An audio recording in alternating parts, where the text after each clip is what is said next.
Saya sebetulnya penggemar berat daripada 82nd Airborne. Saya membaca novel mengenai mereka di Longest Day, segala macam Perang Dunia Kedua, Perang Vietnam. Tapi untuk kali ini dengan mohon terpaksa saya bilang bahwa mengirim sampai 4.000 orang atau 5.000 orang ke wilayah kedaulatan Iran adalah bunuh diri.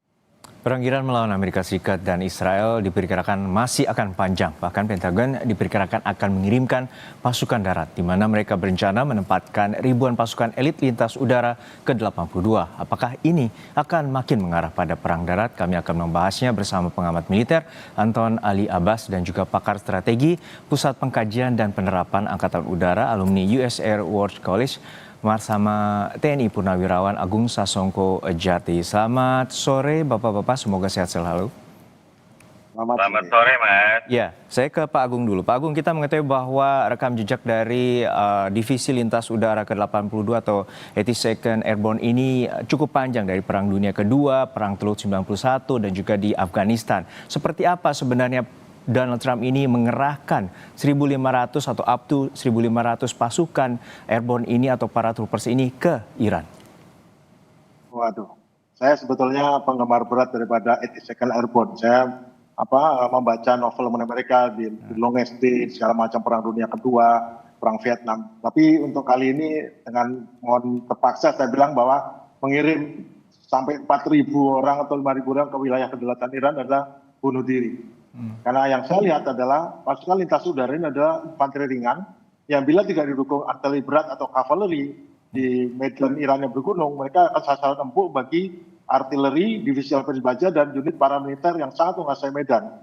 Karena tindakan ini menunjukkan sebetulnya keputusasaan Amerika untuk mempertahankan hegemoni yang mulai dia menggunakan segala macam cara untuk menekan, untuk membuat pressure, berupa tekanan. Jadi sebetulnya lebih bersifat perang informasi daripada real kekuatan, karena nggak berarti apa-apa, hanya sampai 10.000 pun tidak berarti apa-apa, karena itu akan akan hanya membuat keniscayaan kesia-siaan. Bahkan jika unit elit ini sampai dihancurkan atau ditawan dalam 48 jam tanpa dukungan support logistik, maka ini akan justru malah menjatuhkan atau merusak moral daripada dan kedudukan Amerika di Timur Tengah. Jadi mereka tidak akan recover lagi dari kondisinya yang sudah bayangkan 27 pangkalannya sudah dihancurkan. Kemudian mereka tidak bisa apa-apa, tidak bisa melaksanakan normal sebagai pelindung, sekarang malah dilindungi. Dan dalam saat negara-negara teluk kehabisan rudal pencegah serangan udara hanya untuk melindungi Amerika, itu mereka malah tindakan mereka untuk mengirim pasukan ini, kalau jumlahnya cuma sekian, itu betul-betul tanpa didukung dengan segala macam artileri dan lapis baja, itu sama saya dengan bunuh diri.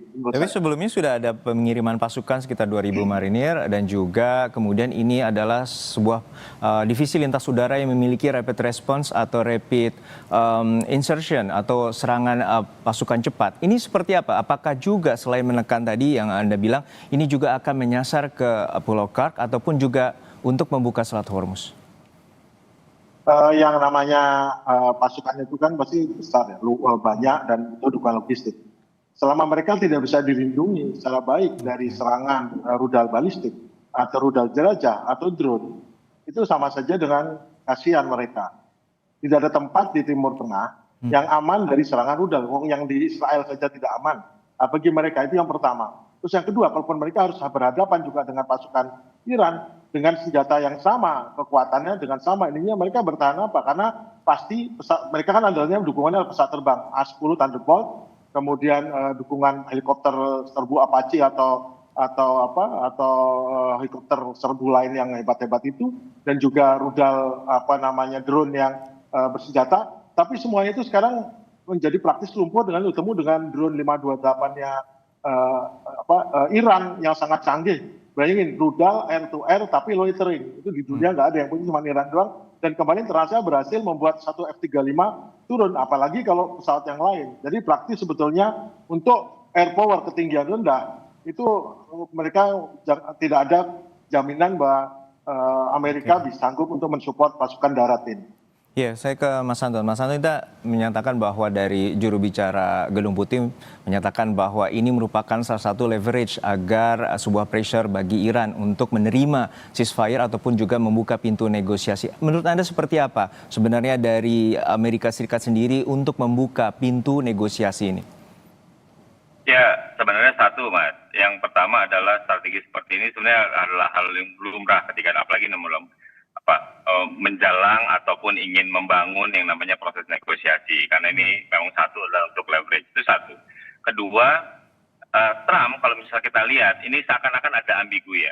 Yang pertama adalah dia ngomong sudah selesai, sudah berhasil, lalu kemudian dia ngomong bahwa Iran sudah bersedia untuk bernegosiasi, itu lalu kemudian dia muncul lagi dengan seperti ini. Jadi kadang-kadang orang kemudian melihatnya ada ambiguitas atau inkonsistensi dari ucapan Trump. Tapi kalau kita perhatikan, justru itulah strateginya Trump. Ketika kita bicara tentang dia menerapkan strategi ambiguitas, ketika dia bicara tentang untuk bagaimana memelihara konflik atau membangun konflik. Kita bisa lihat misalnya bagaimana, jadi dengan kata lain, maksud saya adalah ketika kita melihat Trump, kita jangan hanya sekedar mencermati apa yang dikatakan dia, tapi apa yang dia lakukan. Ya, dalam hal ini adalah bahwa ketika kita bicara tentang pengiriman pasukan ini, seperti tadi yang dijelaskan oleh Pak Agung, udah ada airborne, lalu ada marine, lalu ada pasukan yang memang sudah stay di sana, walaupun juga ada yang bergeser misalnya. Dan kata lain, kita bisa melihat bahwa ini adalah sebuah persiapan, gitu ya, persiapan untuk kalau misalnya marinir ya jelas untuk pendaratan. Jadi ini adalah sebuah persiapan, walaupun nanti kita juga akan menunggu, karena tidak hanya mereka saja pasukan tempur, tentu ada bantuan tempurnya, medisnya dan lain-lain, logistiknya seperti apa, itu yang akan kita tunggu. Tapi ini adalah tahapan persiapan. Ya, Jadi yang pertanyaannya adalah kapan ini akan dilakukan. Nah ini yang akan kemudian diskusinya sebenarnya di sana. ya, Anda menilai bahwa ini akan segera terjadi invasi darat oleh Amerika Serikat? Bisa jadi gitu. Jadi bisa jadi kemudian Amerika melakukan invasi. Karena kita melihat misalnya apa yang dilakukan dia di Venezuela. Di Venezuela itu tidak ujuk-ujuk kegiatannya. Itu dia melakukan pergeseran ribuan pasukan dulu secara perlahan-lahan. Begitu juga cerita dengan Iran ini. Lain halnya kalau kita membandingkan tentang Greenland. Greenland itu hanya statement saja Trump. Gitu ya, Trump ingin mengambil alih, mengakuisisi Greenland, bla bla bla. Tapi dia tidak membuat gerakan militer. Ini yang tadi saya lihat bahwa ketika dia sudah melihat gerakan militer, dia ada menggeser pasukan militer, itu namanya yang kita harus cermati adalah pergeserannya. Nah itu adalah indikasinya yang harus kita baca, bukan statementnya. Jadi bagi saya ketika Trump sudah melakukan ini adalah fase persiapan. Walaupun nanti kemudian apakah itu jadi atau tidak jadi itu lain soal. Karena kemudian tidak hanya bisa sekedar pasukan ini, jadi harus ada bantuan-bantuan yang lain, bantuan tempur yang lain, Mas. Ya Pak Agung, untuk saat ini sebenarnya seperti apa mekanisme tahapan pengiriman untuk invasi darat? Karena berkaca pada Operation Desert Storm di 1991 di Irak dan juga di Afghanistan, seperti apa sebenarnya Amerika Serikat memulai tahapan untuk melakukan invasi darat? Oh, invasi darat itu bagian dari operasi gabungan. Biasanya operasi darat itu dengan pengumpulan pasukan dahulu dan logistik. Namun ini tidak kelihatan. Biasanya mereka akan mengirim divisi lapis baja, kemudian artileri, dan itu dikumpulkan di suatu tempat yang diperkirakan menjadi tumpuan untuk serangan. Dan saat ini tidak ada, semuanya ringan semua. Marinir yang dikirimkan adalah marinir dalam bentuk marinir ekspedisi force yang di kapal induk marinir namanya Tripoli ya.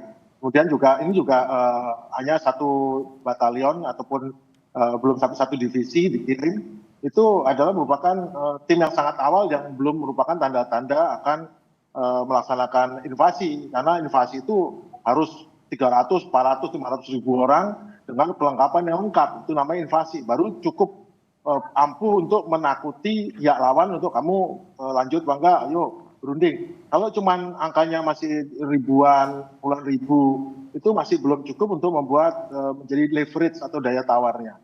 Ya mungkin saya nggak tahu ya apa yang dimaksud di sana, tapi kalau setahu saya dari belajar di Amerika itu pengerahan pasukan seperti ini tuh angkanya mesti adalah di atas 100 ribu itu mesti untuk baru menjadi daya tawar yang ampuh untuk membuat orang bergeming. Kalau cuma segini itu mungkin tujuan lain itu mestinya saja.